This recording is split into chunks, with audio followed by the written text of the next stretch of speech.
Tout comme nous disons, Dieu est pour nous un refuge, nos enfants doivent pouvoir dire aussi, mon papa est mon refuge et mon appui, un secours qui ne manque jamais dans la détresse. Le père de famille, dans son rôle de protecteur, doit prendre soin de sa famille. C'est d'ailleurs l'une des raisons qui me porte toujours à conseiller aux jeunes hommes qui ont l'intention de prendre femme, de se préparer professionnellement d'abord. Car vous devez prendre soin de votre femme et de vos enfants.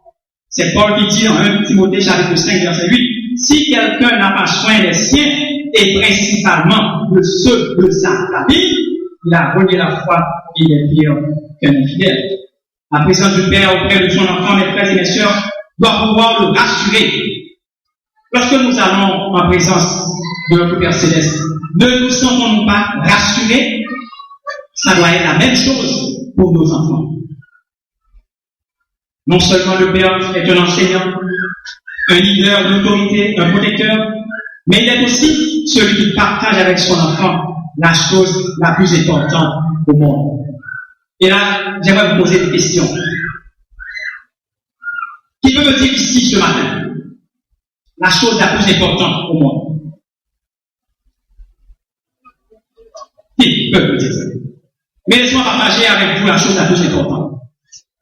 La chose la plus importante au monde, c'est de se rappeler que la chose la plus importante doit demeurer la chose la plus importante.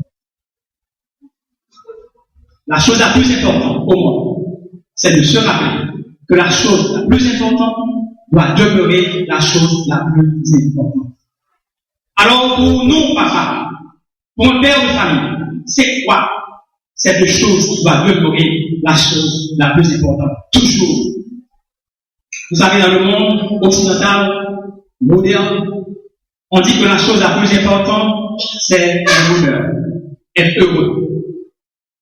Tout le monde cherche le bonheur. Tout le monde cherche à être heureux. Mais la Bible ne le dit pas. Beaucoup de parents le pensent aussi. Moi aussi. Parce que nous disons, pourvu que nos enfants soient heureux. Vous savez, cette philosophie est moderne. Car autrefois, ce n'est pas ainsi. Autrefois, il y avait des valeurs. Il y avait des valeurs de noblesse, des valeurs de sacrifice. Et nous n'avons qu'à nous rappeler du naufrage du Titanic.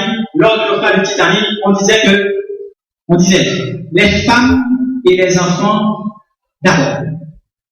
J'en doute fort, si ce matin, Titanic devait couler, si ce serait la même philosophie.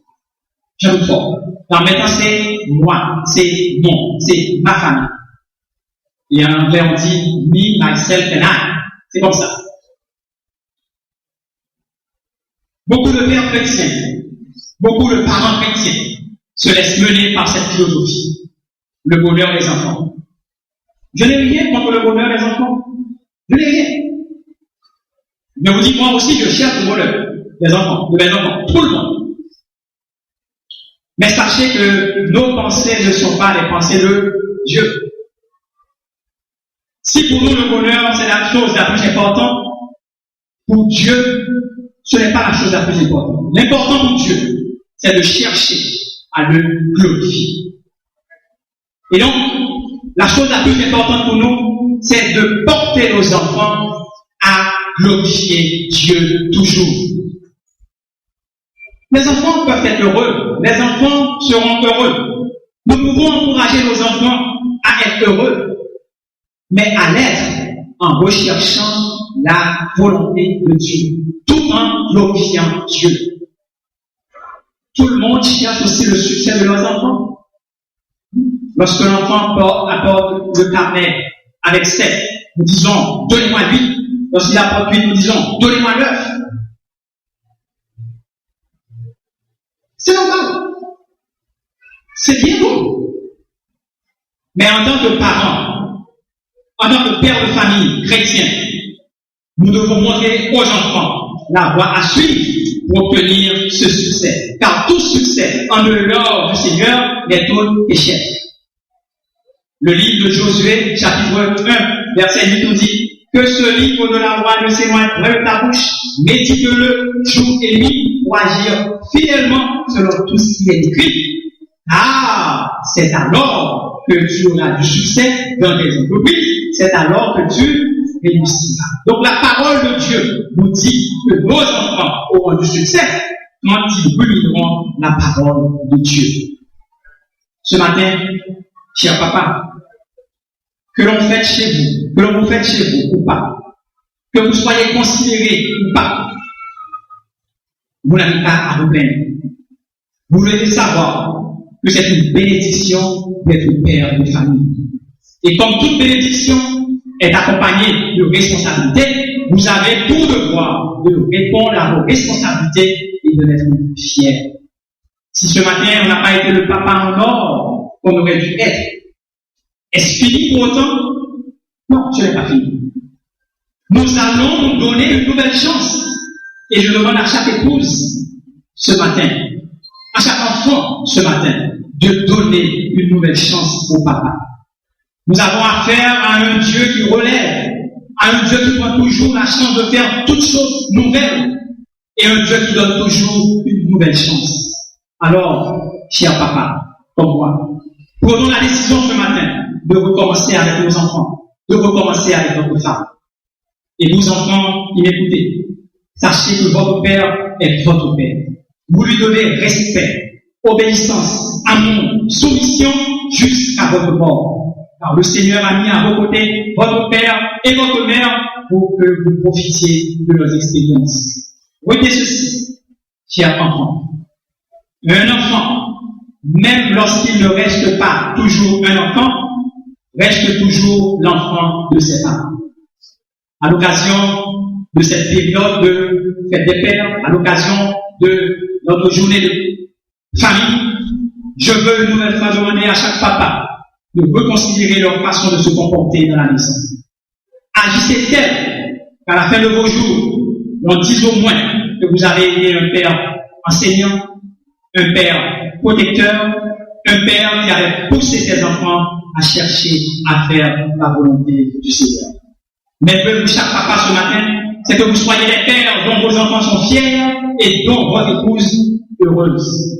Puisse le Seigneur dans ses compassions nous aider, nous papas, à accomplir dignement et chrétiennement notre rôle, nous aider à devenir ces pères et pourquoi pas ces mères dans l'église, dans le foyer, dans notre société ont tant besoin.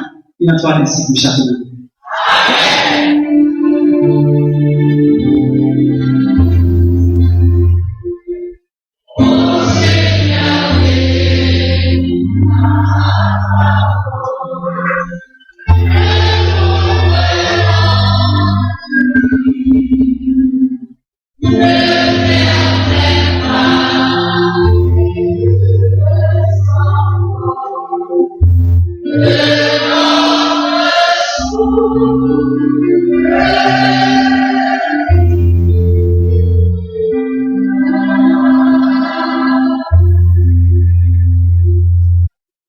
Par le Saint-Esprit, nous avions le bon écho de la parole entendue ce matin, et en particulier que nous soyons des papas enseignants, des papas protecteurs, mais aussi des papas qui poussent leurs enfants à accomplir la volonté du Seigneur. Nous allons, mes frères et mes sœurs et Christ, avancer vers la fin de ce culte tout en ayant en tête la prédication du jour. Nous chantons Venez au Sauveur charitable, c'est de mon cœur la grande désir. Seigneur, ta grâce est redoutable, qui ne veut pas la saisir. Ô Seigneur, en ce jour suprême, ton enfant saisira ta main.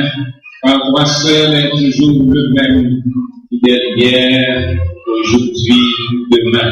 Alors que les membres de Sarah Hippolyte s'avancent pour recueillir cette deuxième offrande, offrande qui nous donnera les moyens nécessaires pour et le transport collectif de l'Église.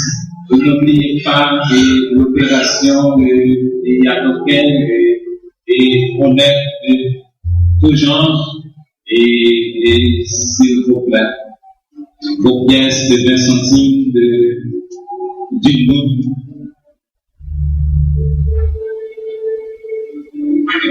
Merci. Et aussi vos 10 gouttes de chiré, vos 20 gouttes de chiré. Depuis c'est ça qui pas bon, ou bien on va pas servir ensemble avec les côté non bien moyen pour que nous capable et utiliser s'il vous plaît que nous ayons ce moyen nécessaire. 95 sur l'espérance étudiante française correspondant au 75 sur les ailes de la foi et pratique populaire de numéro 212. Thank you.